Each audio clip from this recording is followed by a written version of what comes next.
Sa paanan ng luntiang kabundukan ng Bukidnon, kung saan ang hamog ay marhang yumayakap sa mga taniman tuwing umaga at ang hangin ay may dalang amoy ng lupa at sariwang damo, nakatira si Andres de Vera, isang 38 taong gulang na binata na halos sambahin ng mga tao sa kanilang bayan. Siya ang may-ari ng malalawak na sakahan ng pinya, mais at kape. May palaisdaan siya sa gilid ng ilog, mga truck ng ani, mga bodega at ilang paupahang lupain. Kapag pangalan niya ang nabanggit, hindi maiiwasang mapatanggo ng sinuman. Para sa marami, si Andres ay larawan ng tagumpay. Mayaman, tahimik, gwapo sa sariling tindig at hindi hambog. Ngunit, may isang lihim si Andres na wala ni isa mang tao sa Bukidnon ang lubos na nakakaalam. Hindi niya kailanman ipinagmamalaki kung paano nagsimulang magbago ang takbo ng kanyang buhay. 11 taon na ang nakalitas, hindi pa siya mayaman noon. Isa lamang siyang masipag na binatang nagsisikap buhayin ang maliit na lupang naiwan ng kanyang mga magulang. Madalas siyang malugi noon. Kapag may ani, nababagsakan ng bagyo. Kapag may buyer, may biglang mas murang kalaban. Kapag may naipon, may sirang makina o may taong kailangan niyang tulungan. Para bang laging may humihila sa kanya pababa. Ngunit isang maulang hapon, habang pauwi siya mula sa palengke, sakay ng lumang motor, narinig niya ang mahinang ungol sa gilid ng kalsada. Huminto siya. Sa ilalim ng sagingan, may isang aso. Payat, putikang-putik at sugatan ang isang paa. Hindi ito karaniwang asong gala. Kahit nang hihina, may kakaiba sa mga mata nito. Matalim, tila nakakaunawa, ngunit may lungkot na parang matagal nang naghahanap ng matatawag na tahanan. Ay nako, bulong ni Andres habang lumuluhod sa maputik na lupa. Sino bang nag-iwan sa iyo rito? Mahangin noon at malakas ang ulan, ngunit hindi siya nagdalawang isip. Hinubod niya ang manipis na jacket na suot niya at binalot ang aso. Nang iuwi niya ito, binuhusan niya ng maligamgam na tubig, nilinis ang sugat at pinakain ng tirang kanin na may sabaw. Akala niya'y hindi aayaw kumain. Ngunit nang isunod niya ang kalahating turon na binili niya sa palengke, biglang gumalaw ang tainga ng aso at nilapa iyon na parang hindi na muling makakatikim. Napangiti si Andres sa unang pagkakataon sa mahabhang iyon. Aba, mahilig ka pala sa turon. Sige, mula ngayon, turon na ang pangalan mo. Mula noon, hindi na umalis ang aso. Sa mga unang buwan, wala namang milagro. Ngunit napansin ni Andres na parang may mga pagkakataong biglang kumakambyo ang malas sa buhay niya. Kapag may isang buyer na umatras, may ibang dumarating na mas maganda ang alok.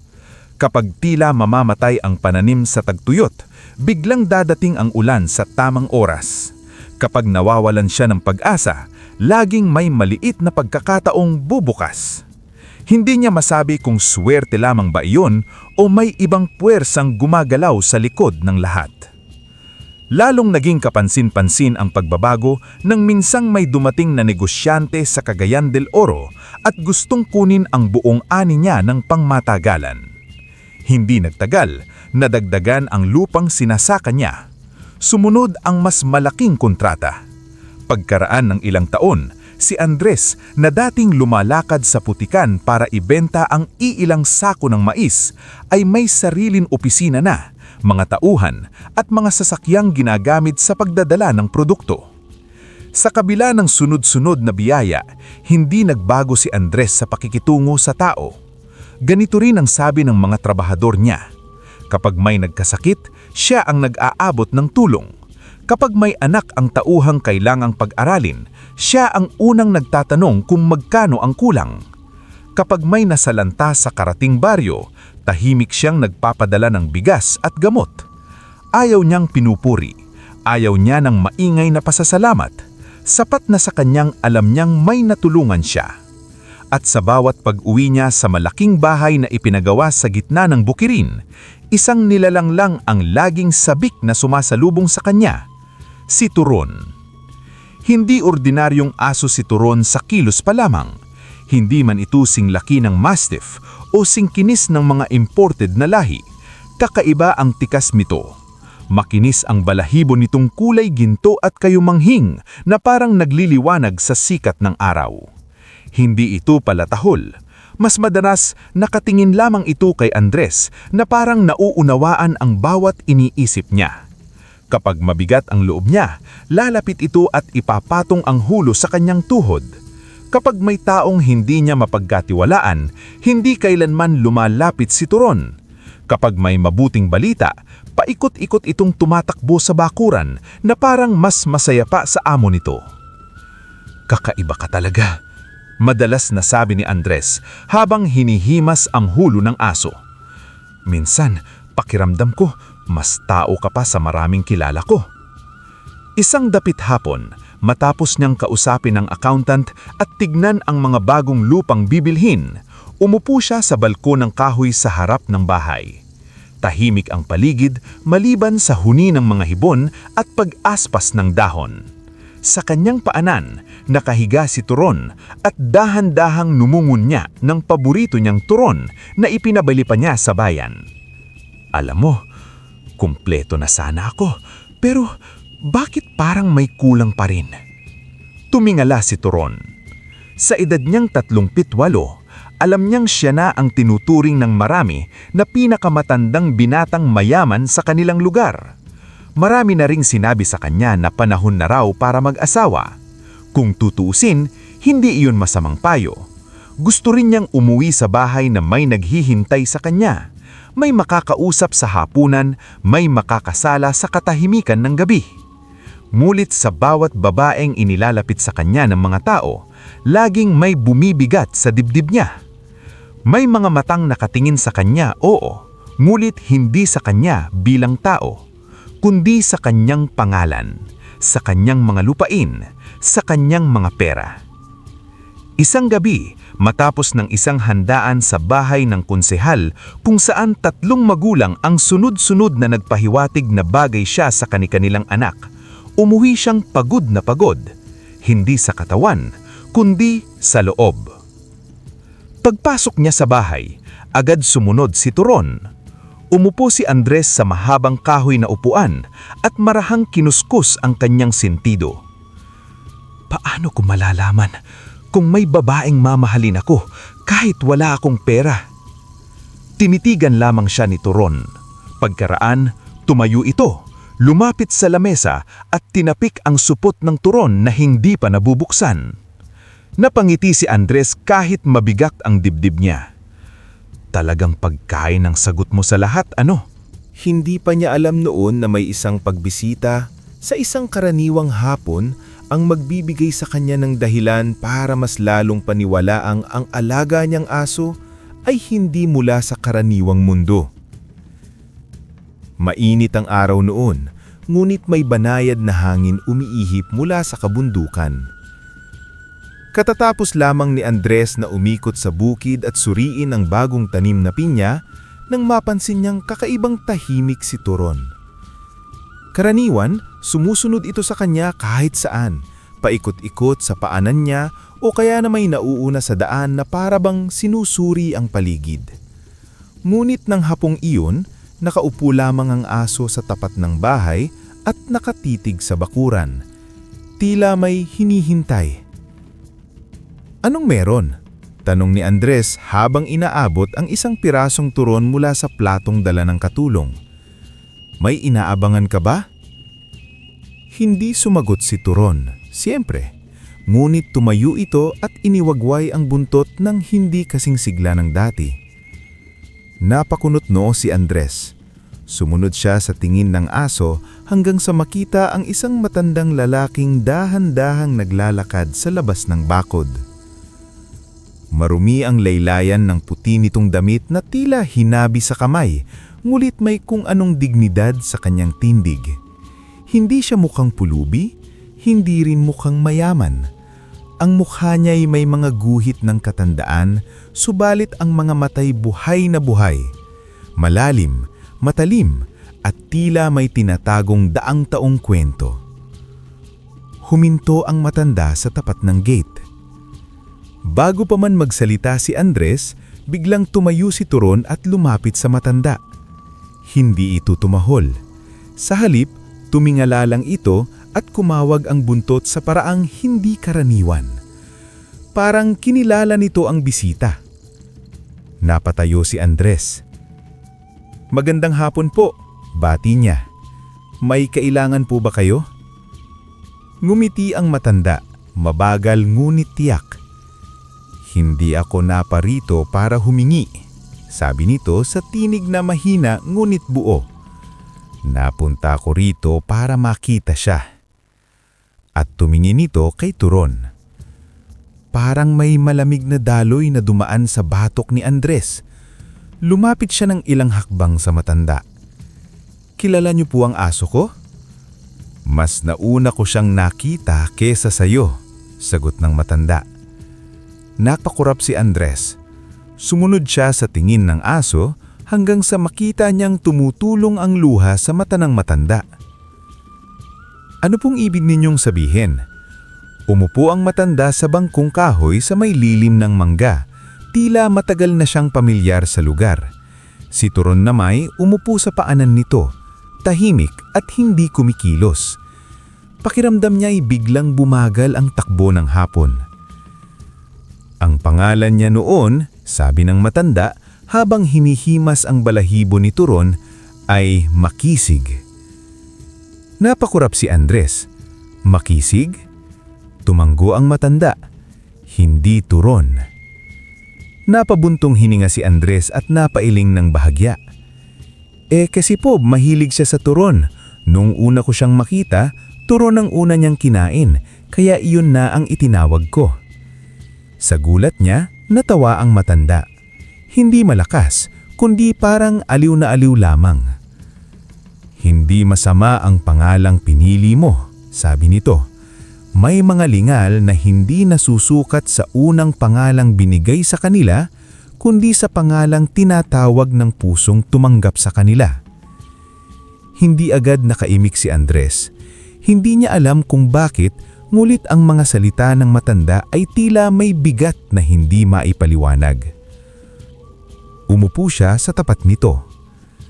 "Kayo po ba ang dating amo niya?" tanong ni Andres. Matagal bago sumagot ang matanda. Tumingin muna ito sa palayong ulap sa kalangitan. "Masasabi mong marahil na minsan ko siyang inalagaan, ngunit may mga pagkakataon na ang tunay na amo ng isang lingalang ay hindi ang unang humawak sa tali, kundi ang taong pinili nitong samahan." Muling huminto ang matanda. Kumurap si Turon o Makisig at ibinaba ang ulo sa tuhod ng matanda. "Ilang taon ko rin silang nakasama," dugtong ng matanda. "Ngunit dumating ang panahon na kailangan ko siyang iwan. Hindi ko alam kung kanino siya mapupunta. Pinagmamasdan ko kayo mula noon." "Pinagmamasdan?" ulit ni Andres. "Oo," sabi ng matanda. "Pinanood ko kung paano mo siya pinulot sa putikan, kung paano mo nilinis ang sugat niya, kung paano mo siya pinakain kahit wala kang rin gaanong hawak noon. Pinanood ko kung paano ka nagtiwala sa kanya bago pa dumating ang biyaya sa iyo. Kaya ngayon, nakita kong masaya siya sa iyo, hindi ko na siya kukunin." Parang may kung anong kumabog sa dibdib ni Andres. "Kukunin? Ibig sabihin kung gusto niyo pong bawiin siya, may karapatan kayo?" Tinignan siya ng matanda ng diretsyo. Sa sandaling iyon, naramdaman ni Andres ang kakaibang kilabot, hindi takot, kundi tila paggalang sa isang bagay na lampas sa pagkaunawa. "Huwag mo na yang isipin," sabi ng matanda. "Mas mahalaga ang sasabihin ko sa'yo." Tumahimik ang paligid. Pati ang mga ibon sa puno ay tila biglang nawala ang huni. Tanging ang huni ng hangin sa maisan ang maririnig. Alagaan mo siyang mabuti. Wika ng matanda, mas mababa ang tinig ngayon. Sapagkat hindi pangkaraniwang aso si Makisig. Parang kumusang sumikip ang lalamunan ni Andres. Ano po ba talaga siya? Ngunit ngumiti lamang ang matanda. Hindi ito sumagot ng tuwiran. May mga hiwaga na hindi ipinapaliwanag. May mga biyaya na hindi pinag-uusapan ng malakas. At may mga lingalang na mas mabuting tanggapin sa pananampalataya kesa sa paliwanag. Napalunok si Andres. Marami siyang gustong itanong. Sino ba talaga ang matandang ito? Saan nanggaling si Turon? Bakit biglang bumago ang buhay niya mula nang dumating ang aso? At bakit pakiramdam niya'y ang kausap niya ngayon ay hindi karaniwang tao? Sandali lang po, sabi ni Andres, tumatayo. Kukuha po ako ng inumin. Pumasok siya sa bahay ng mabilis at kumuha ng malamig na salabat. Wala pang 1 minuto ang itinagal niya sa loob. Ngunit nang bumalik siya sa balkonahe, napatigil siya. Wala na ang matanda. Iniwan ang salabat sa mesa, dali-daling tumakbo si Andres sa may gate. Tinawag niya ang katulong at ang isa sa mga trabahador sa bukid. Tinanong niya kung may nakita silang matandang umalis. Pareho silang umiling. Imposibleng hindi nila nakita. Iisa lamang ang daanan palabas ng bakuran. Huminto si Andres sa gitna ng damuhan. Hindi niya maipaliwanag ang malamig na pakiramdam sa kanyang batok. At saka niya naamoy iyon. Isang napakabangong halimuyak. Hindi pa bango, hindi sampagita, hindi rosas, ngunit tila pinaghalo ang amoy ng bulaklak, bagong ulan at malinis na hangin sa kagubatan.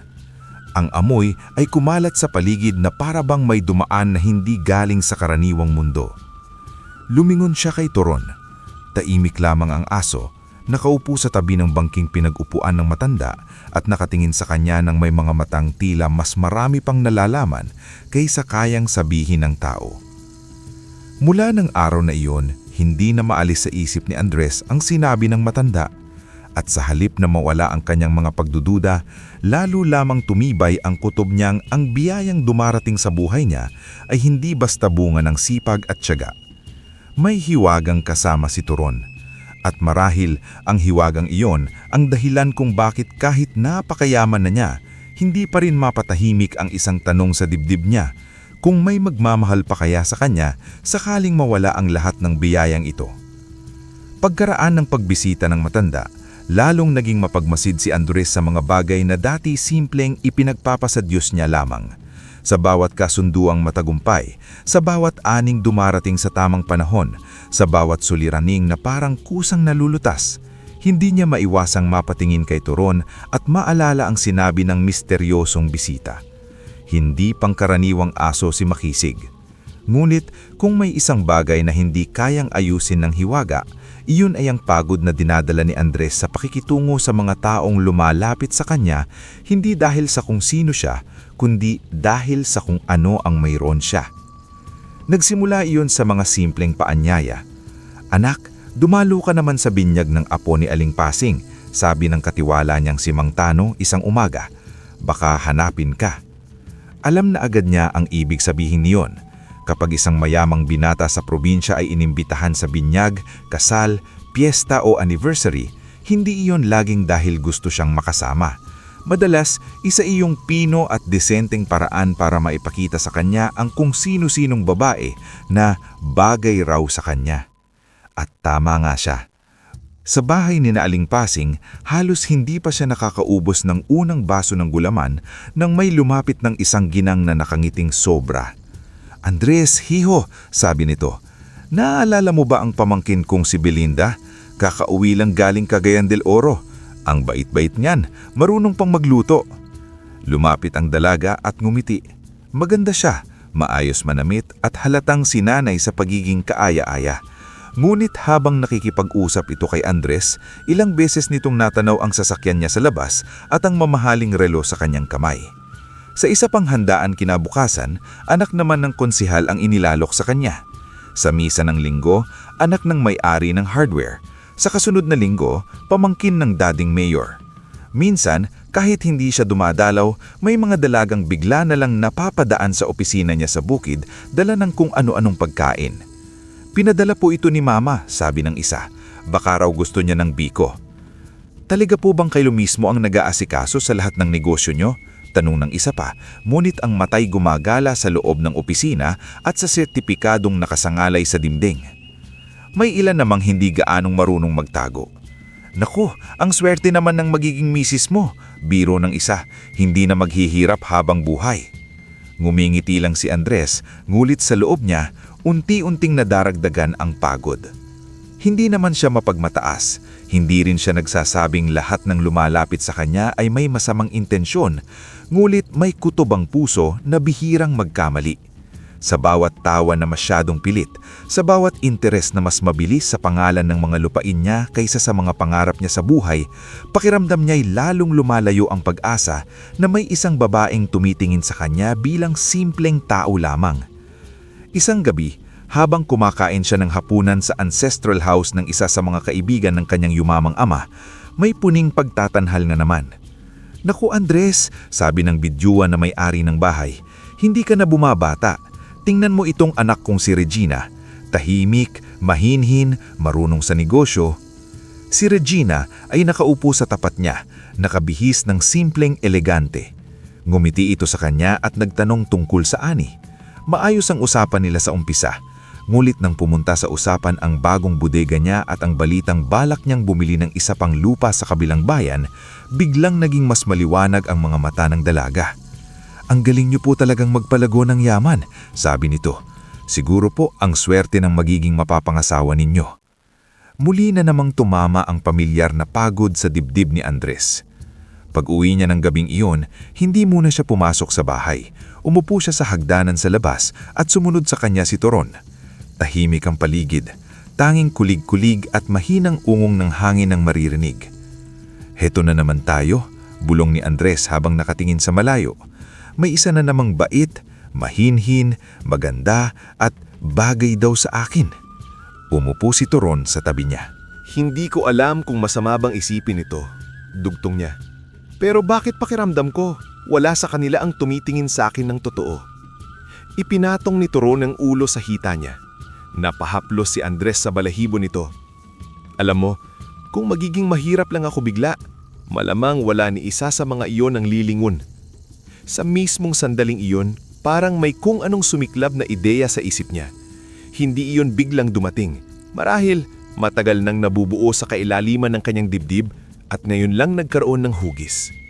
Paano nga kaya kung wala siyang pera? Paano kung wala siyang sasakyan? Wala siyang lupain? Wala siyang apelidong kinikilala sa buong probinsya? Paano kung ordinaryo lang siya? O mas matindi pa, isang lalaking minamaligit ng lipunan? May babaeng lilingon pa kaya? May tatanggap pa kaya sa kanya? Lumingon siya kay Toron. Baliw ba ko? Sabi niya. Kung susubukan kong hanapin ang babaeng mamahalin ako kahit akala niya wala akong wala. Tumingin lang si Toron sa kanya. Ngunit may kung anong kumpirmasyon sa katahimikan nito. Sa mga sumunod na araw, hindi na matahimik si Andres. Habang nakikipagpulong sa mga manager, habang pumipirma ng papeles, habang iniinspeksyon ng mga ani, laging pumapasok sa isip niya ang iisang posibilidad. Umalis. Maglaho ng sandali sa mundong nakakakilala sa kanya. Humanap ng lugar na walang may alam sa kanyang pangalan. At doon, sa ilalim ng ibang anyo, subukin kung may pag-ibig ng kayang mahalin ng isang lalaki kahit pulubi ang tingin ng mundo sa kanya. Hindi madaling desisyon iyon, nakakatawa pa nga kung iisipin, isang bilyonaryong magpapanggap na dukha. Tila kwento sa radyo o pelikula lamang. Ngunit habang tumatagal, lalo niyang nararamdaman na iyon lamang ang paraan para masagot ang tanong na matagal nang bumabagabag sa kanya. Kailangan niyang lumayo. At para hindi siya agad makilala, kailangan niya ng lugar na malayo sa Bukidnon. Sapat na layo para pati ang pangalan niya'y walang ibig sabihin. Sa huli, isang probinsya sa Luzon ang pinili niya. Pampanga. Hindi sinabi ni Andres sa lahat ang tunay niyang dahilan sa pag-alis. Sa mga katiwala at manager, sinabi niyang may aasikasuhin lamang siyang personal na bagay at paminsan-minsan ay mag-uutos lamang mula sa malayo. Iniwan niya sa pinakapinagkakatiwalaan niyang abogado ang mga dokumentong maaaring kailanganin. Ang kanyang mga negosyo ay matatag na, kayang tumakbo kahit ilang buwan siyang mawala. Ngunit ang mas mahirap ihanda hindi ang kanyang mga ari-arian, kundi ang sarili niyang pagkatao. Sa unang pagkakataon matapos ang mahabang panahon, binuksan niya ang isang lumang baul na matagal nang nasa bodega.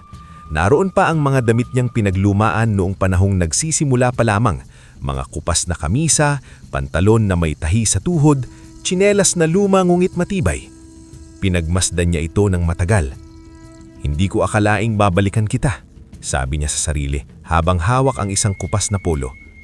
Nasa pinto si Turon, nakatingin lang. "Huwag mo akong tingnan ng ganyan," sabi ni Andres sa aso. "Hindi ko rin alam kung tama itong binabalakang ko." Ngunit itinuloy pa rin niya. Hindi siya nagdala ng mamahaling relo, wala ring branded na sapatos, wala ring mamahaling wallet. Ang dala lang niya ay ilang simpleng damit, kaunting salapi para sa pang-emergency at si Turon.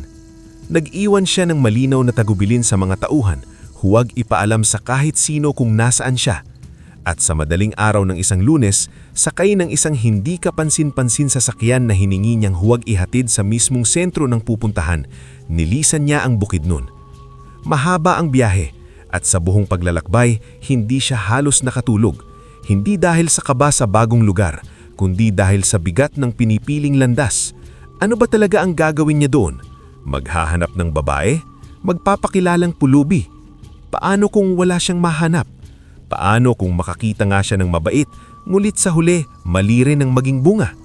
Hindi niya alam. Basta ang malinaw sa kanya, hindi siya makakabalik sa dating sarili hanggat hindi niya sinusubok. Pagdating sa Pampanga, sinalubong siya ng init at ingay na ibang-iba sa tahimik na lawak ng Bukidnon. Mas siksik ang mga kalsada, mas mabilis ang galaw ng tao at mas kakaiba ang himig ng paligid. Humanap siya ng murang matutuluyan sa isang lumang paupahan sa gilid ng barangay, ngunit hindi roon sa pangmatagalan. Nais niyang maranasan ng buhay na talagang nasa laylayan, ang buhay na hindi kinatatakutan ng mayaman dahil hindi nila kailanmang totoong nararanasan. Sa ikatlong araw, sinimulan na niya ang pagbura sa imahe ng dating Andres de Vera. Pinagulo niya ang buhok, hindi na siya nag-ahit ng ilang araw. Hinayaan niyang mamantsahan ng suot niyang polo. Binawasan niya ng todo ang perang dala at inilagay ang malaking bahagi sa isang lihim na lagayan na hindi basta maaabot. Sa mata ng sino mang makakakita sa kanya, isa na siyang lalaking pinaglumaan ng kapalaran. Naranasan niya agad ang unang sampal ng pagiging walang-wala. Sa isang karinderya, nang tanungin niya kung magkano ang sabaw lamang, tinignan siya ng tindera mula ulo hanggang paa. "May pambayad ka ba?" tanong niya, hindi man lang itinatago ang hamak. Tumanggo si Andres, ngunit bago pa nga niya mailabas ang maliit na baryang hawak, sumingit ang isang lalaki sa likod niya at sinabing, "Ate, unahin mo na lang kami, baka mamaya tatakbo pa yan."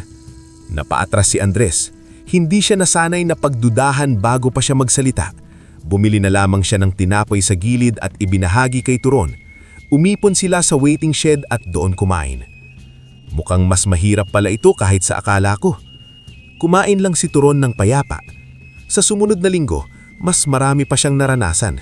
May batang nagturo sa kanya at nagtanong sa ina kung bakit marumi ang lalaki.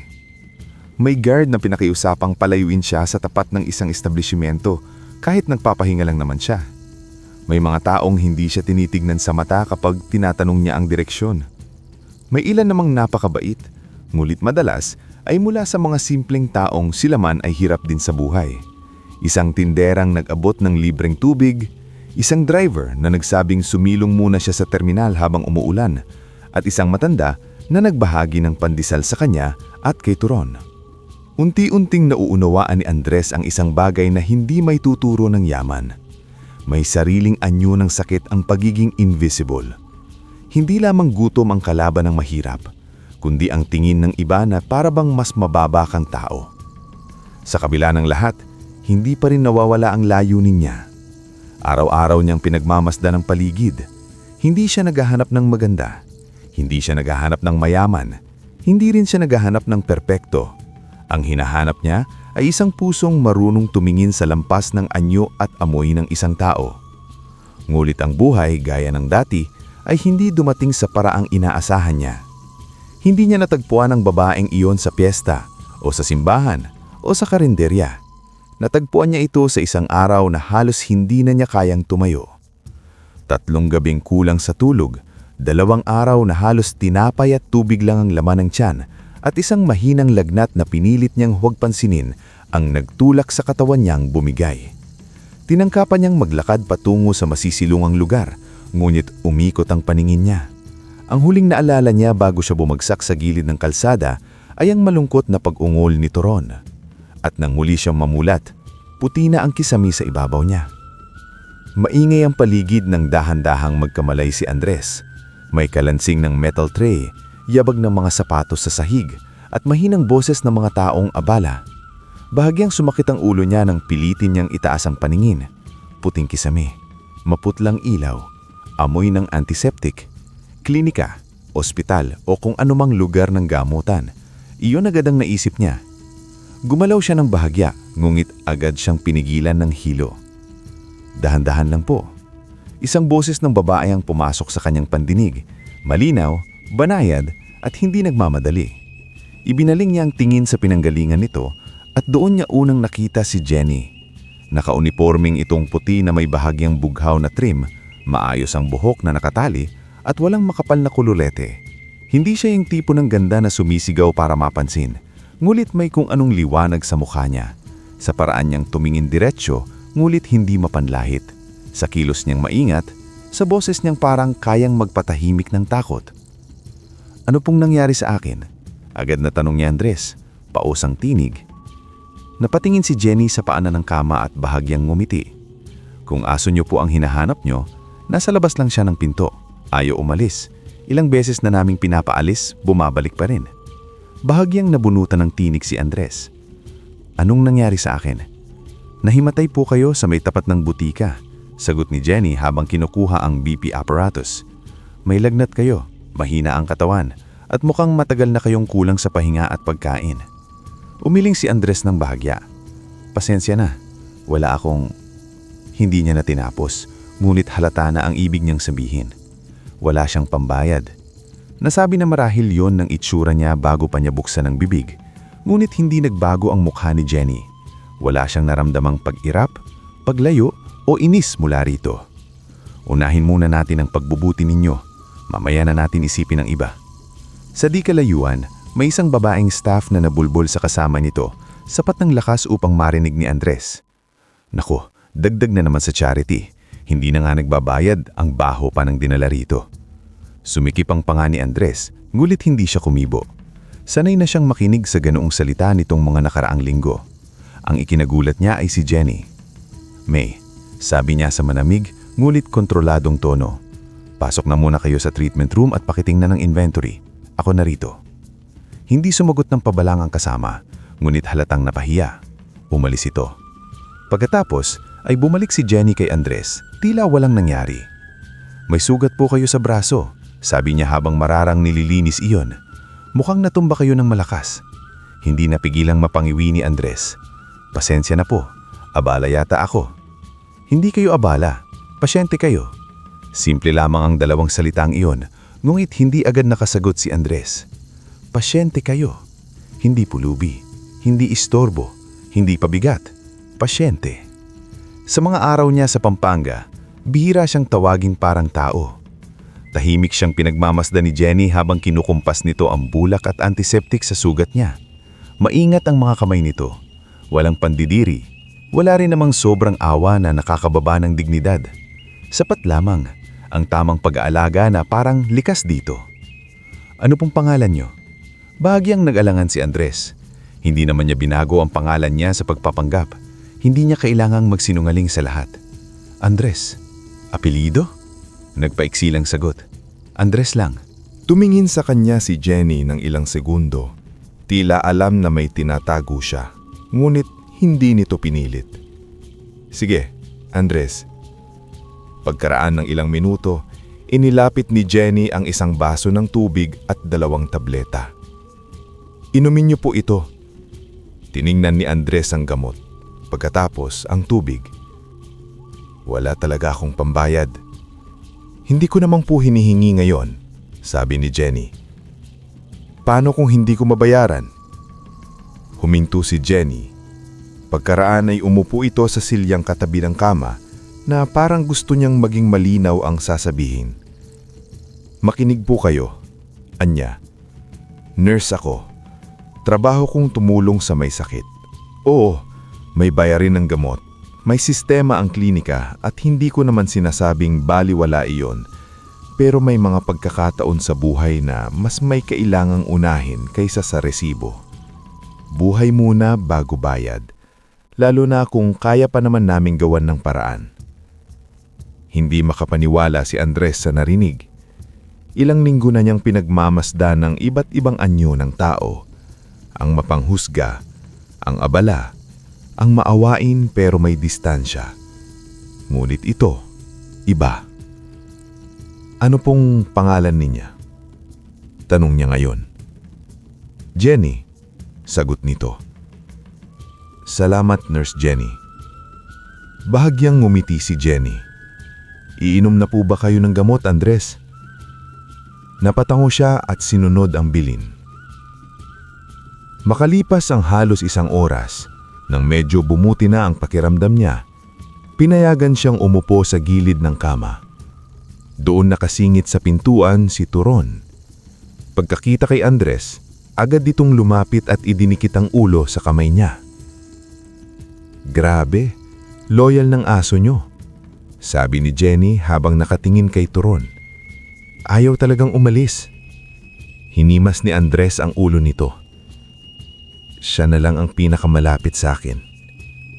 Hindi niya sinadyang sabihin niyon ng malakas, ngunit nang mabitawan niya ang mga salita, parang may katotohanang sumabit sa lalamunan niya.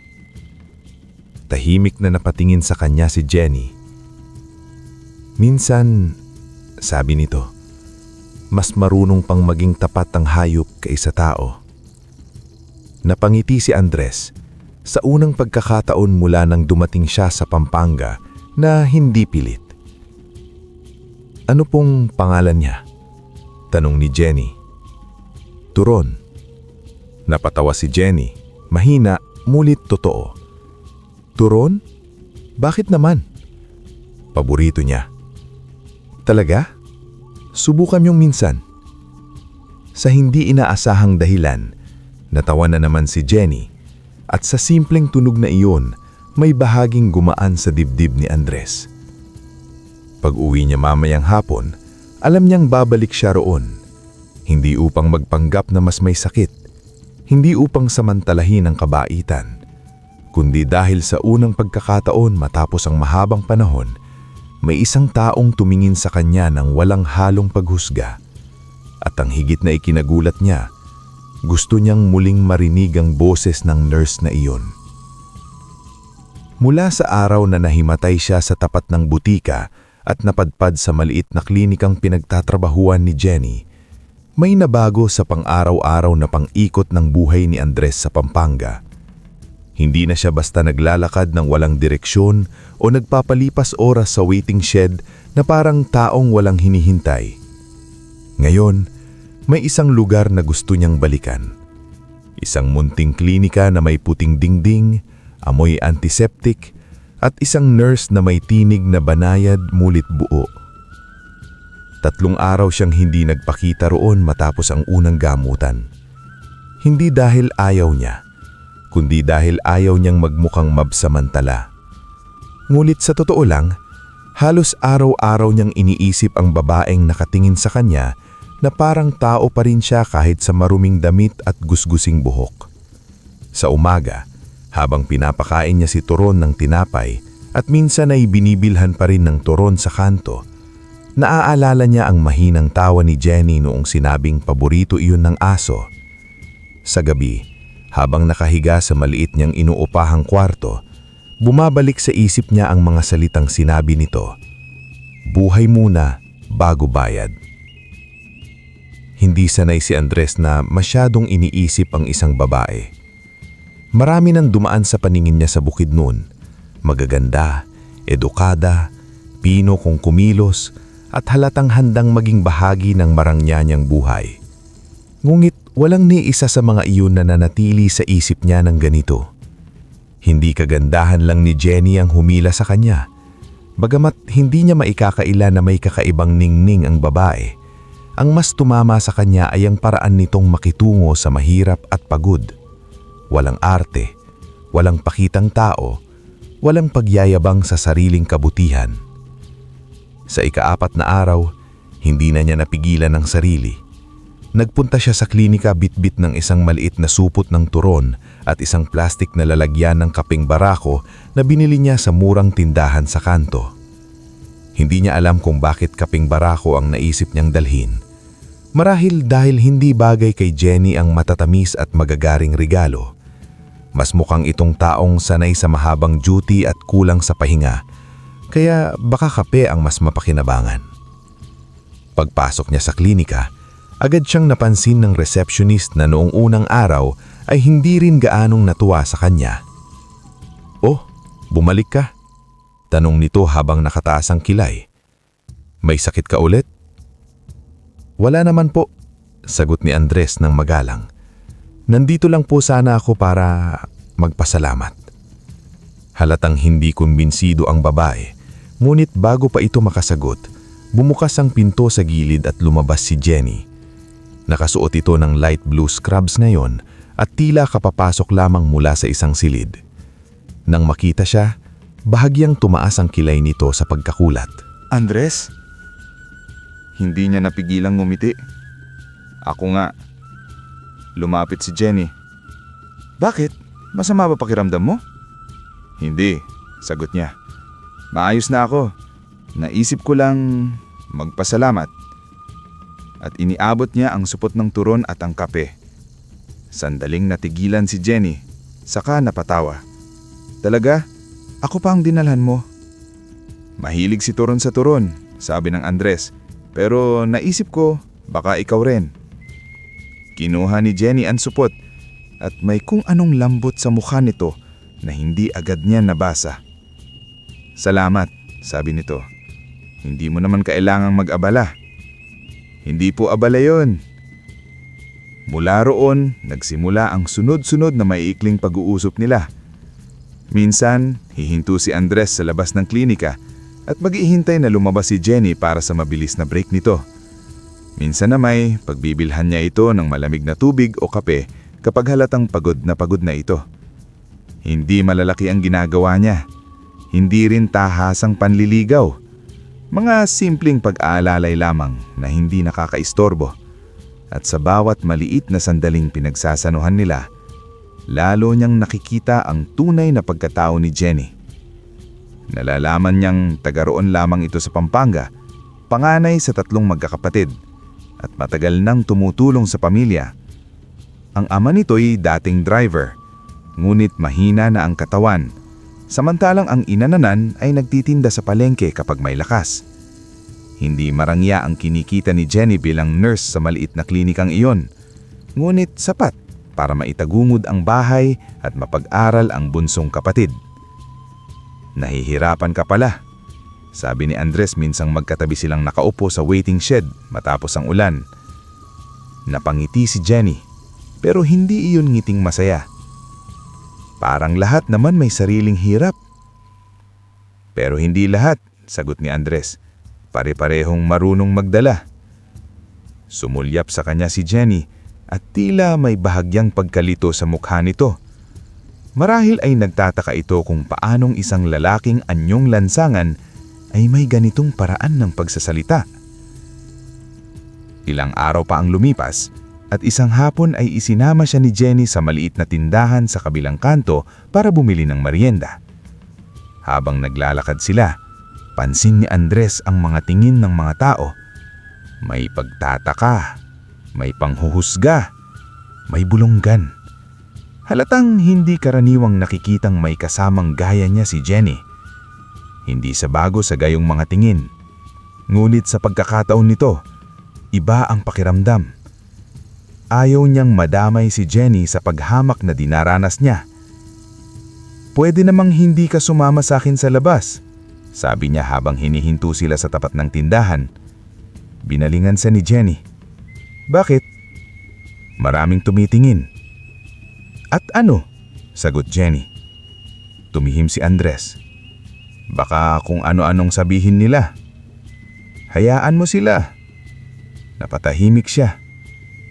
Alam mo Andres, dugtong ni Jenny habang tinatanggap ang sukli, kung mabubuhay ako sa opinyon ng ibang tao, baka matagal na akong bumagsak. Hindi niya napigilang mapangiti. Matapang ka. Hindi, sabi nito. Napagod lang akong matakot. Sa paglipas ng mga linggo, naging pamilyar na si Andres sa schedule ni Jenny. Alam niya kung kailan ito may morning shift, kung kailan ito madaling mapagod, at kung kailan ito kailangang pilitang kumarin dahil sa kakulangan sa oras. Hindi niya alam kung kailan siya nagsimulang maghintay ng ngiti nito bawat araw.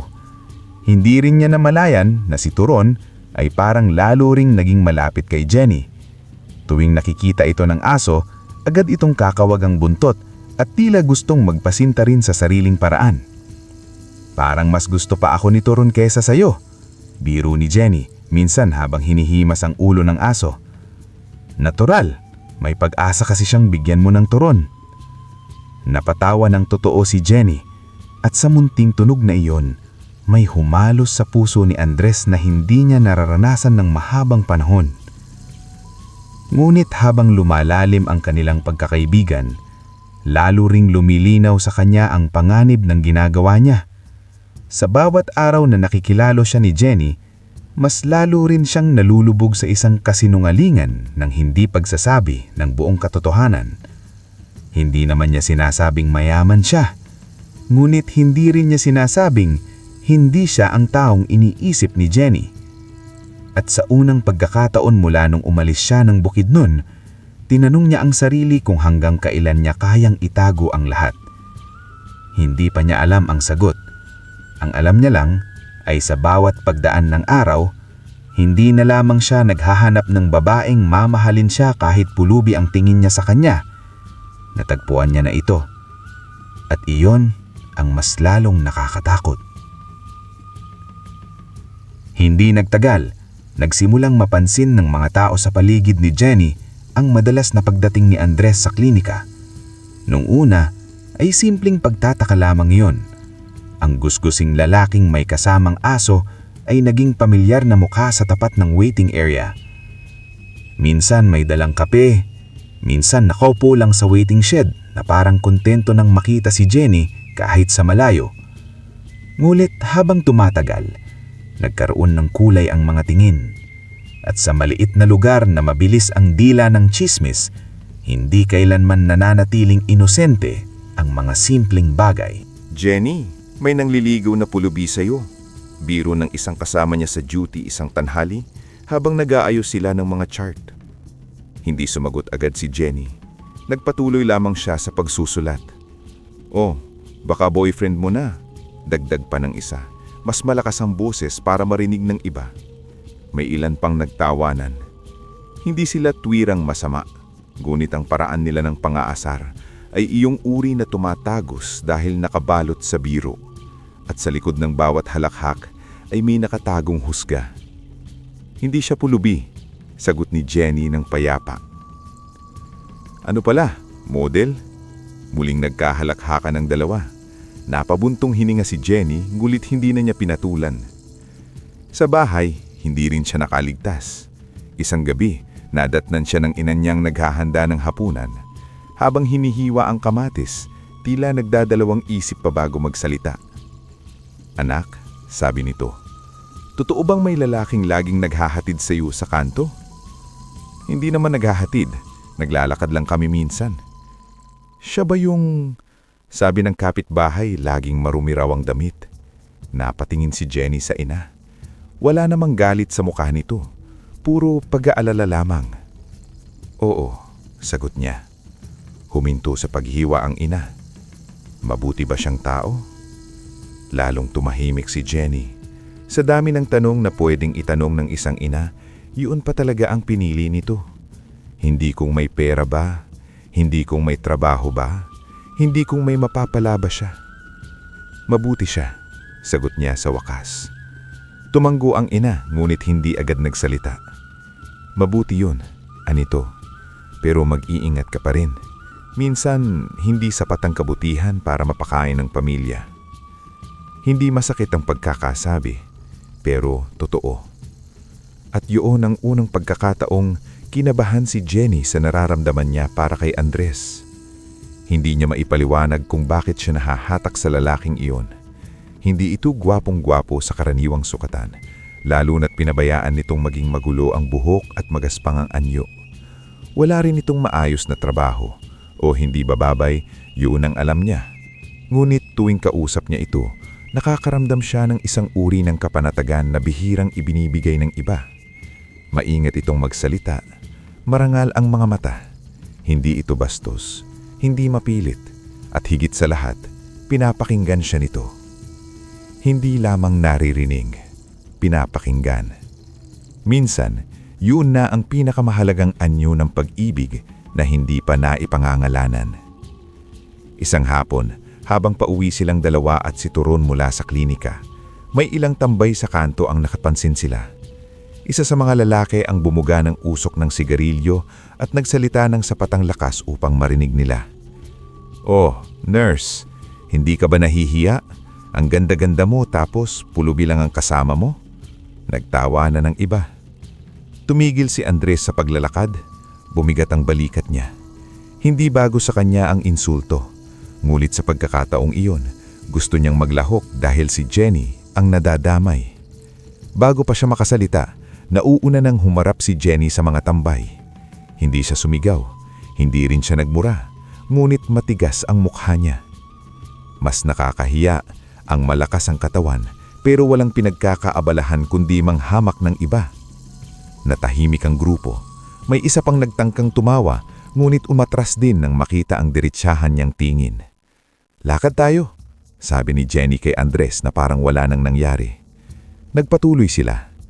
Tahimik si Andres sa buong daan. Nang makarating sila sa isang bahagi ng kalsada na wala ng ibang tao, saka siya nagsalita. "Pasensya ka na," sabi niyang mahina. "Bakit ka nagsusori?" "Dahil nadadamay ka sa panghahamak sa akin." Huminto si Jenny at humarap sa kanya. "Hindi mo kasalanan na mapanghusga ang ibang tao. Pero kasalanan ko naman na lapitan ka." Hindi agad sumagot si Jenny. Tinignan lamang siya nito ng matagal na parang sinusuri kung biro ba o totoo ang sinasabi niya. "At kung ako ang gustong lapitan ka?" tanong nito. Napatigil si Andres. Mula sa paanan niya, si Turon lamang ang taimik na nakatingin sa kanilang dalawa. "Jenny," bulhom niya, ngunit hindi niya maitagloy ang sasabihin. Hindi ring siya tinulungan ng babae. Sa halip, nagpatuloy itong maglakad. Ngunit may bahagyang kulay sa pisngi nito na hindi nakaligtas sa kanya. Nang gabing iyon, hindi mapakali si Andres. Sa maliit niyang kwarto, paulit-ulit na bumabalik sa isip niya ang sinabi ni Jenny. At kung ako ang gustong lapitan ka, hindi niya alam kung paano niya dapat unawain iyon. Ngunit sapat na iyon upang magpagulo sa puso niyang matagal ng desididong huwag masyadong umasa. Minsan, mas nakakatakot ang totoong posibilidad kaysa sa pangarap lamang.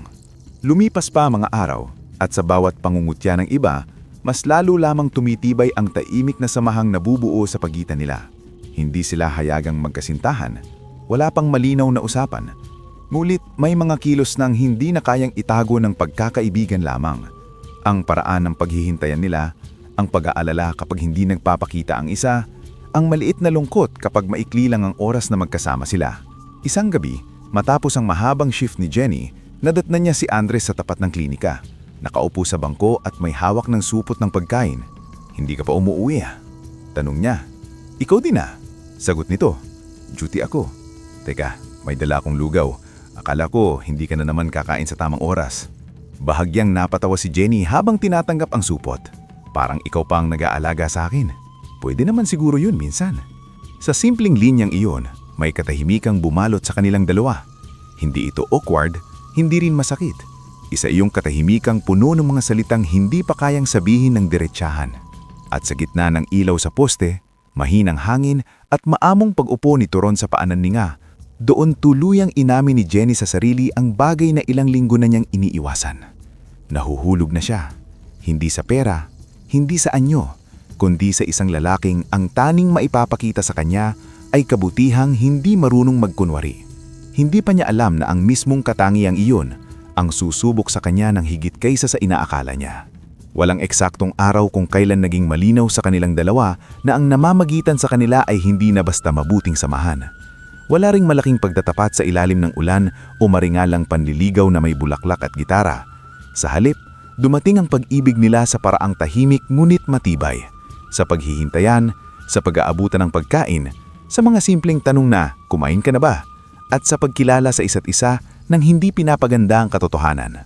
Sa isang gabing payapa, nakaupo sila ni Andres sa waiting shed na una niyang naging pahingahan noong dumating siya sa Pampanga. Sarado na ang klinika at ang ilaw sa poste sa tabi nila ay naglalagay ng malambot na dilaw na liwanag sa daan. Si Turon ay nakahiga sa paanan nila, kalahating tulog, ngunit paminsan-minsan ay dumidilat para tingnan kung naroon pa rin silang dalawa. "Jenny," sabi ni Andres nang hindi siya tinitingnan. Napangiti si Jenny. "Hindi ba pwedeng ganun lang talaga ako?" "Hindi. Iba ito." Tahimik muna siya. "Nung una kitang nakita," sabi niya, "naaawa ako sa'yo. Hindi ko ikakaila iyon. Pero habang tumatagal, napansin kong mas ikaw pa nga ang dalas mag-alala sa iba kaysa sa sarili mo. Hindi ka bastos, hindi ka mapanlamang, hindi ka nagrereklamo kahit halatang marami kang pinagdadaanan. At iba ka magsalita. Para kang may dalang lungkot na hindi mo maikwento." Napababa ng tingin si Andres. Hindi niya agad nasagot iyon. "Takot ka ba ako sa'yo?" tanong ni Jenny, marahan. "Ako?" Napangiti siya ng mababa. "Mas takot akong mawala ka." Napaangat ang mukha ni Jenny. Hindi iyon ang inaasahan niyang marinig.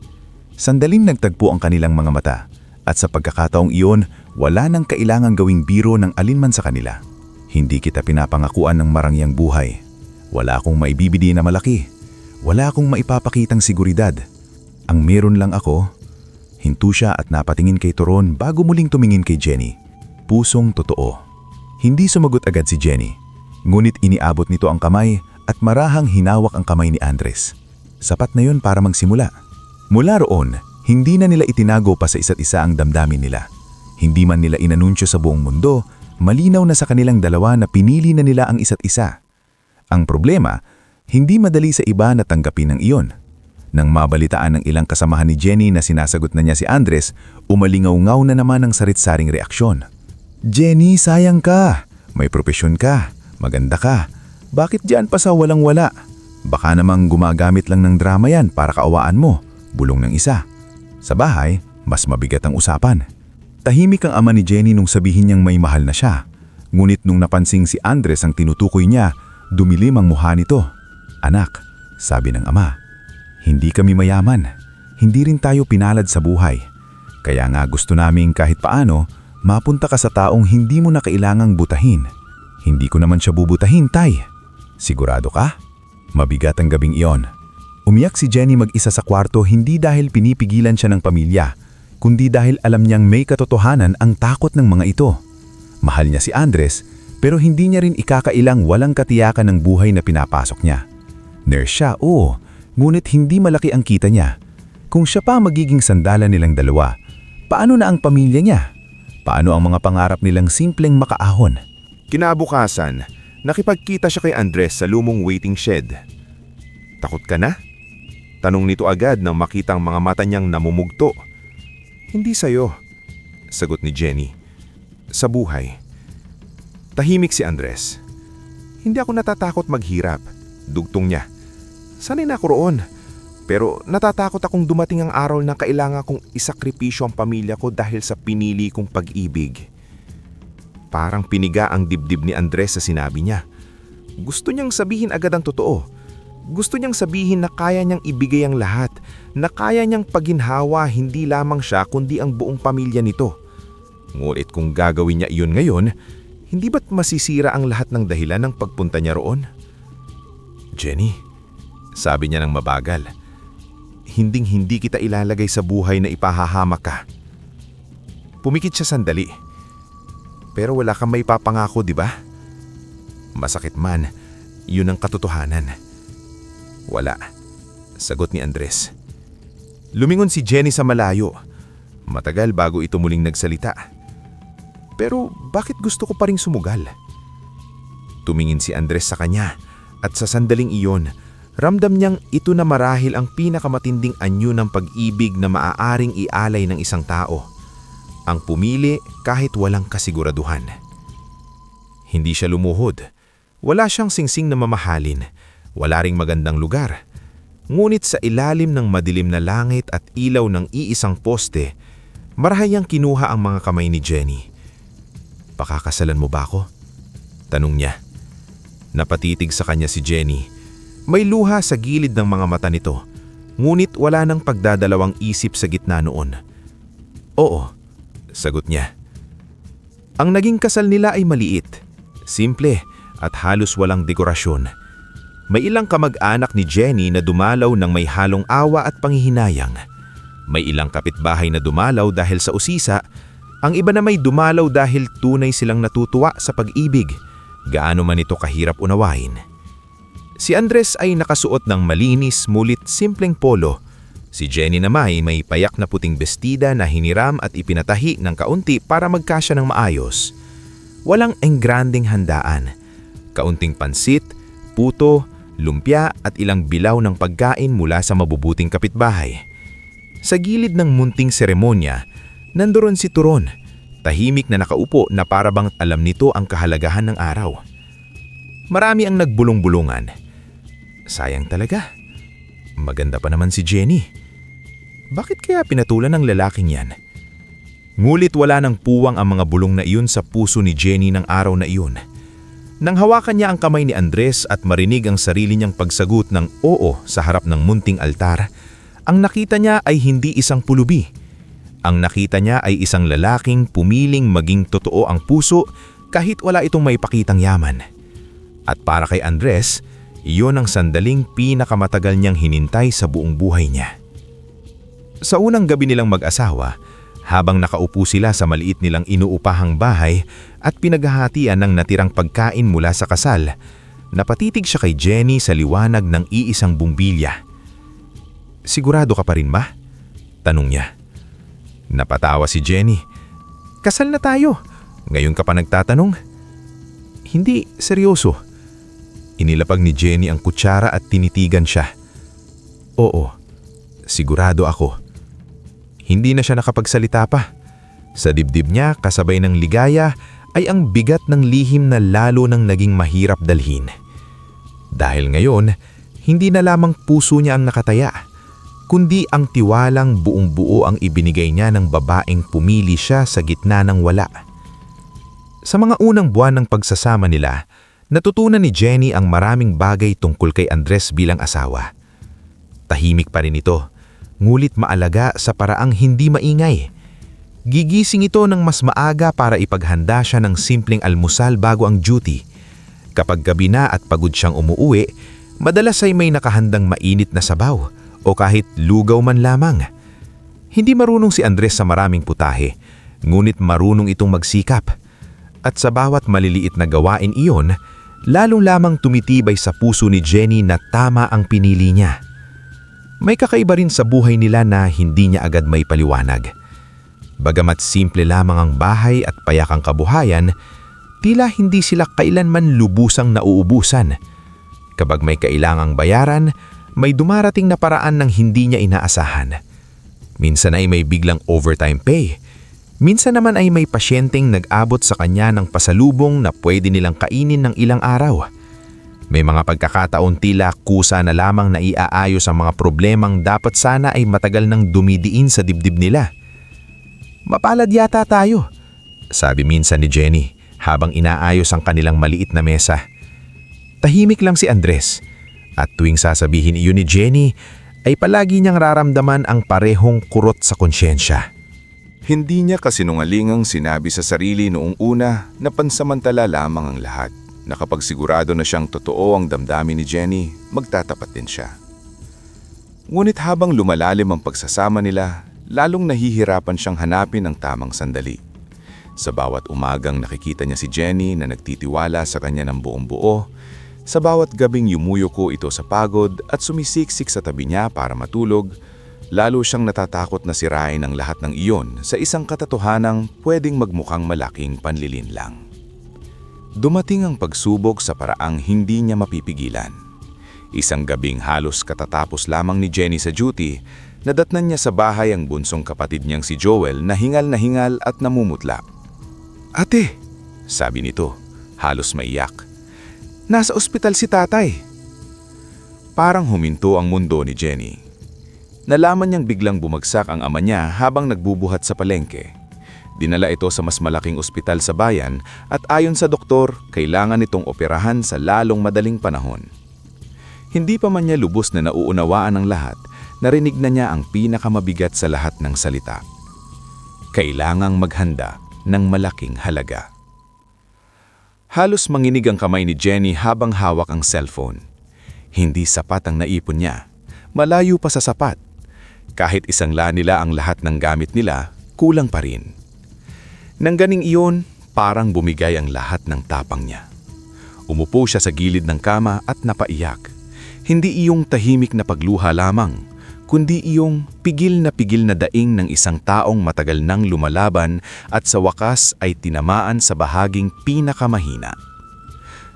"Anong gagawin ko?" sabi niya sa pagitan ng hikbi. "Paano ko ililigtas si tatay?" Lumapit si Andres, ngunit hindi siya agad hinawakan. Nakaupo lamang siya sa harap ni Jenny, nakatingin sa babaeng pinakamamahal niya at alam niyang dumating na ang oras na matagal niyang iniiwasan.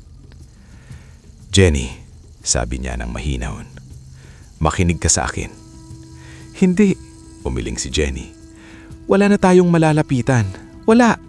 Kahit umutang ako sa lahat ng kakilala ko, hindi aabot." "Jenny, pasensya ka na," umiyak niyang sabi. "Hindi ko gustong dalhin sa'yo to. Alam kong hirap din tayo. Alam kong wala rin tayong..." Hindi na niya natakos. Dahil sa sandaling iyon, tumayo si Turon mula sa sulok ng bahay at dahan-dahang lumapit sa kanila. Hindi karaniwan ang paraan ng paglapit nito. Tila may kakaibang bigat sa kilos. Tumigil ito sa harap ni Andres at tinigman siya ng diretsyo na parang hinihintay ang pahintulot na matagal nang dapat ibigay. Sumikip ang laramunan ni Andres. Hindi na pwedeng ipagpaliban. Tahimik siyang tumayo at lumapit sa lumang aparador sa gilid ng kwarto. Mula sa ilalim ng pinakaibaba ng lagayan, inilabas niya ang isang supot na matagal na niyang hindi binubuksan sa harap ni Jenny. Pagkatapos ay lumuhod siya sa sahig at tumingin kay Turon. "Patawad," bulong niya. Hindi malinaw kung sa aso ba o sa asawa. Sa harap ng mga matang puno ng luha at pagkalito ni Jenny, may nangyaring hindi niya kailanman inakalang totoo. Lumapit si Turon sa supot at sa paraang hindi kayang ipaliwanag ng matinong isip, tila may kung anong kumislap sa paligid nito. Hindi apoy, hindi ilaw mula sa bumbilya, kundi isang marahang ningning na parang hamog na tinamaan ng liwanag ng buwan. Pagkaraan ng ilang sandali nang buksan ni Andres ang supot, naroon ang makapal na bungkos ng salapi at isang maliit na kahon ng alahas na hindi maaaring manggaling sa payak nilang buhay. Napaata si Jenny. Ano?" paos niyang sabi. "Ano to?" Hindi agad sumagot si Andres. Inipon muna niya ang lakas ng loob na matagal nang kinakain ng takot. "Totoo ang lahat ng kutob mo," sabi niya. Hindi ordinaryong aso si Turon. Tinitigan niyo siya ni Jenny na parang hindi na niya kilala ang lalaking kaharap. "At hindi rin," dugtong ni Andres, "ang lalaking iniisip mong ako." Parang nalusaw ang kulay sa mukha ni Jenny. Mabagal, buong pag-iingat, ikinwento ni Andres ang lahat. Kung paano niya natagpuan si Turon sa Bukidnon, kung paanong isang matandang lalaki ang dumating noon at sinabing ang dating pangalan nito ay Makisig. Kung paanong sinabi ng matanda na hindi pangkaraniwang ang aso at naglaho ng mag-iwan ng papakabangong halimuyak. Kung paanong unti-unting yumaman si Andres mula ng alagaan niya ito. Kung paanong sa edad na 38, sawang-sawa na siyang mahalin dahil sa kanyang salapi at apelyido. Kung bakit siya nagtungo sa Pampanga at nagpanggap na isang lalaking walang-wala. at kung paanong si Jenny ang babaeng natagpuan niya. Ang babaeng tumanggap sa kanya kahit ang nakikita niya ay isang pulubi. Habang nagsasalita siya, unti-unting tumitigas ang anyo ni Jenny. Pagkatapos ng lahat, napatahimik ang bahay. Si Turon ay nakaupo lamang sa pagitan nila. Tila alam niyang hindi siya ang tunay na dahilan ng sugat na nabuksan noong gabing iyon. "Ako ba?" tanong ni Jenny ng napakababang tinig.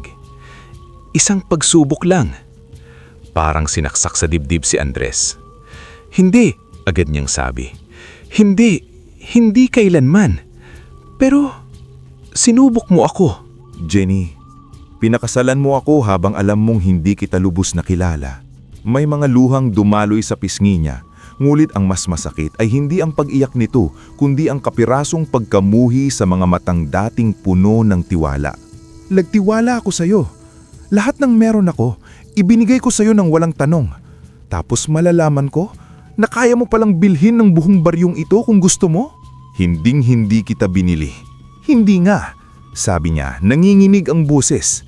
"Pero niloko mo ako." At sa unang pagkakataon mula nang dumating siya sa Pampanga, wala nang maisagot si Andres. Dahil anuman ang dahilan niya, gaano man katotoo ang pag-ibig niya, hindi niya may tatangging may nasaktan siyang pinakamasilan sa lahat. Ang tiwalang hindi humingi ng kapalit. Hindi agad pinatawad ni Jenny si Andres. Matapos ang gabing iyon, inuna niya ang ama niya na nasa ospital. Gamit ang perang ibinigay ni Andres at ang misteryosong tulong na dinala ni Turon na isagawa ang operasyon. Naging maayos ang lagay ng kanyang ama makalipas ang ilang araw at yun ang taning bagay na nagpapanatag kahit paano sa magulong isip ni Jenny. Ngulit tuwing maiiwan siyang mag-isa sa koridor ng ospital o sa maliit na upuang bakal sa labas ng silid ng ama niya, bumabalik sa kanya ang lahat ng sinabi ni Andres. Bilyonaryo mula Bukidnon. Hinatid ng hiwaga ni Turon. Lagpanggap na pulubi para hanapin ng babaeng tatanggap sa kanya. Sa isip niya, para yung dalawang magkaibang kwento na pinilit pagsamahin sa iisang buhay. Sa mga sumunod na araw, ilang beses nagtangkang kausapin siya ni Andres. Hindi ito pinipilit, hindi ito nagmakaawa sa harap ng maraming tao. Hindi rin ito ipinilit na patawarin siya agad. Lagi lang itong nasa malapit, naghahatid ng pagkain sa ospital, nakikipag-usap sa doktor ng mahinahon, natitiyak na may gamot at bayarin para sa ama niya. At tuwing mapapatingin si Jenny rito, naroon pa rin ang parehong lalaki. Tahimik, mapagkumbaba at puno ng pagsisisi. Isang gabi, nang tulog na ang ama niya at tahimik ang hallway ng ospital, lumabas si Jenny sa garden area sa likod ng gusali. Doon niya nadantan si Andres na nakaupo sa mababang simento, si Turon sa tabi nito. Hindi niya sinasadyang lumapit. Narinig ni Andres ang mga yapag niya at tumayo agad. "Jenny." Hindi siya sumagot kaagad. Tumigil lang siya sa tapat nito, yakap ang sarili dahil sa malamig na hangin ng gabi. "Hindi ko alam kung anong sasabihin ko sa'yo." "Ano mang sasabihin mo, tatanggapin ko." Napatawa siya ng mapait. "Ang dali mong magsalita." "Hindi mo na agad patawarin kung hindi mo kaya." "Hindi lang dahil sa pera," sabi ni Jenny, at doon unang nabasag ang buo niyang pagpipigil. "Hindi dahil mayaman ka pala, kaya kong tanggapin yon. Ang hindi ko matanggap ay yung bawat pagkakataon na ipinaglaban kita sa mga tao, bawat gabing inisip kong wala tayong kasiguraduhan, bawat takot ko para sa kinabukasan natin, lahat pala yon, ako lang ang may pasan." Parang humigpit ang dibdib ni Andres sa bawat salita. "Alam ko," anya, mahina. "At wala akong dahilan para sabihing tama ang ginawa ko. Hindi tama. Natakot ako. Natakot ako kapag sinabi ko agad kung sino ako, magbabago ang paraan ng pagtingin mo sa akin. Natakot akong mawala ang unang tingin na ibinigay mo. Yung tingin na hindi humahama sa pera. Pero nawala rin dahil nagsinungaling ka." "Hindi ako nagsinungaling sa nararamdaman ko." "Totoo," sabi ni Jenny. "Pero hindi rin buo ang katotohanan mo." Pareho silang natahimik. Mula sa gilid, si Turon ay dahan-dahang lumapit kay Jenny at ipinahid ang halo niya sa kamay niya. Reflex ang paghimas niya rito. Ilang sandali pa, napansin niyang may luha na naman siyang hindi namamalayan. "Alam mo ba, sabi niya habang hinihimas ang aso. Kahit si Turon, hindi ko alam kung matatakot ako o matutuwa. Bahagyang napasingiti si Andres, ngunit malungkot yun. Pareho tayo. Umupo silang dalawa sa mababang semento, may pagitan pa rin, ngunit hindi na kasing layo ng dati. May isa pa akong hindi sinabi sa iyo noon. Napatingin sa kay Andres. Bago ako umalis ng Bukidnon, akala ko naghahanap lang ako ng babaeng tatanggap sa akin kahit pulubi ang tingin sa akin. Huminga ako ng malalim. Pero nang makilala kita, nawala na ang pagsubok na yun. Dapat noon pa lang nagsabi na ako. Hindi ko ginawa dahil naging duwag ako. Ayokong mawala ka. At habang tumatagal, lalo akong hindi makapagtapat kasi lalo akong nagkasala. Tahimik na nakinig si Jenny. Hindi ko hihilinging limutin mo agad ang ginawa ko. Pero hihilingin ko ang pagkakataon na patunayan na ang lahat ng naging totoo sa pagitan natin ay totoo pa rin. Hindi mabubura ang pera ang paraan ng pagtingin ko sa iyo. Hindi rin mabubura ang yaman ang bawat umagang ipinayanda kita ng almusal, bawat gabing naghintay ako sa pag-uwi mo, bawat dasal ko para sa pamilya mo. Marahan nang napapikit si Jenny. Alam niyang totoo ang sinasabi nito. At yun ang dahilan kung bakit mas masakit. Ngunit sa gitna ng sugat, may isang katotohanan ding ayaw niyang takasan. Hindi niya minahal si Andres dahil sa pagkakakilanlan nitong mayaman. Minahal niya ito dahil sa katahimikan nitong marunong umalalay, sa kabaitang hindi ipinapangalandakan, at sa pusong marunong makinig. Ang lalaking iyon ay hindi imbento. Totoo iyon. Ang kulang lamang noon ay ang buong pangalan ng katotohanan. Hindi ko maibibigay agad ang dati, sabi ni Jenny sa wakas. Tumanggo si Andres. Hindi ko naman hinihingi agad. Pero huminga siya ng mabigat. Ayoko ring itapon ang totoo nating pinagsamahan dahil lang sa galit ko.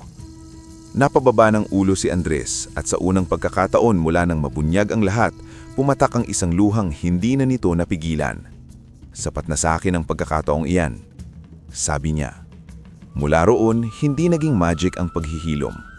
Unti-unti, araw-araw, hakbang-hakbang, iyon ang naging paglalakbay nila pabalik sa isa't isa. Nang makalabas sa ospital ang ama ni Jenny, dinala muna siya ni Andres sa maayos na pagpapagalingan at sinigurong may sapat na gamot at pahinga. Hindi natagal, dinala niya si Jenny at ang pamilya nito sa Bukidnon upang ipakilala ang buong katotohanan. Sa una, napuno ng gulat ang lahat. Ang lalaking inaakala nilang walang-wala ay may malawak na lupain, negosyo at isang tahanang mas malaki pa sa anumang nakita nila. Ngunit higit pa sa kayamanan, ang mas tumimo sa puso ng pamilya ni Jenny ay ang paraan ng pagtanggap ni Andres sa kanila. Walang yabang, walang paniningil sa kanilang mga naging pag-aalinlangan noon. Doon din mas nakita ni Jenny ang isa pang mukha ng kanyang asawa. Hindi ang mayamang negosyante, kundi ang lalaking kilala at minamahal ng mga tauhan dahil marunong tumulong. May mga trabahador na siya ang nagpaaral sa anak. May mga byuda sa baryo na buwan-buwan niyang sinusuportahan. May maliit ng feeding program na siya ring palihim na nagpapapondo. At nang makapag-usap silang mag-asawa ng mas payapa, doon nila napagpasyahan kung paanong haharapin ang biyayang tangan nila. Hindi ko gustong magmukha lang tayong mayaman. Sabi ni Jenny minsang magkatabi sila sa balkonahe sa Bukidnon, si Turon na nakahiga sa paanan nila. Kung bihaya talaga ang lahat ng ito, dapat may mas malaki pa itong dahilan. Sabihin mo lang, sagot ni Andres. Kakayanin natin. At doon nagsimula ang panibagong yugto ng buhay nila. Sa tulong ng yaman ni Andres at ng malasakit ni Jenny bilang nurse, nagpatayo sila ng isang klinika para sa mga mahihirap sa isang bahagi ng Bukidnon na malayo sa ospital.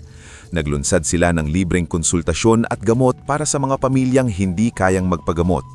Naglaan sila ng pondo para sa scholarships ng mga kabataang gustong mag-aral ng nursing, midwifery at agriculture. Gumawa rin sila ng maliit na livelihood program para sa mga byuda at magsasakang kapos sa pununan. Sa bawat pagbubukas ng bagong pinto para sa iba, mas lalong humihilom ang sugat sa pagitan ilang mag-asawa. Dahil doon nakita ni Jenny na ang biyaya, gaano man ito kahiwaga, ay hindi talaga para ikubli sa takot lamang. Ito'y para ibahagi. Isang dapit hapon, habang pinapanood nila ang paglubog ng araw sa kabukiran, napasandal si Jenny sa balikat ni Andres. "Alam mo," sabi ni Jenny, "galit pa rin ako minsan kapag naaalala ko." Napangiti si Andres. "Deserve ko. Pero mahal pa rin kita."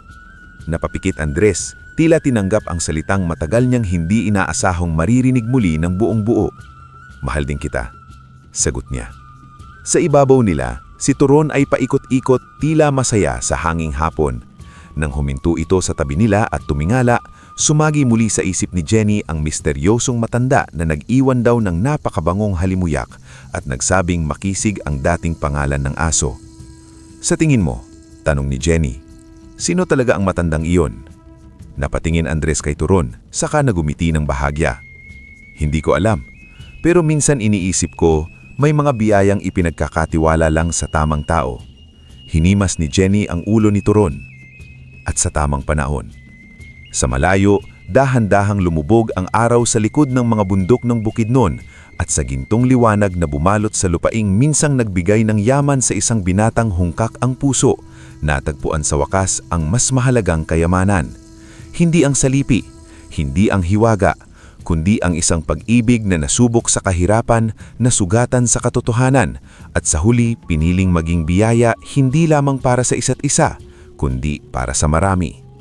At sa kanilang tabi, si Turon, o makisig sa pangalang minsang ibinulong ng nakaraan, ay nanatiling tahimik na bantay sa isang kwentong nagsimula sa turon, sa hiwaka, at sa pusong naglakas loob mahalin ng totoo.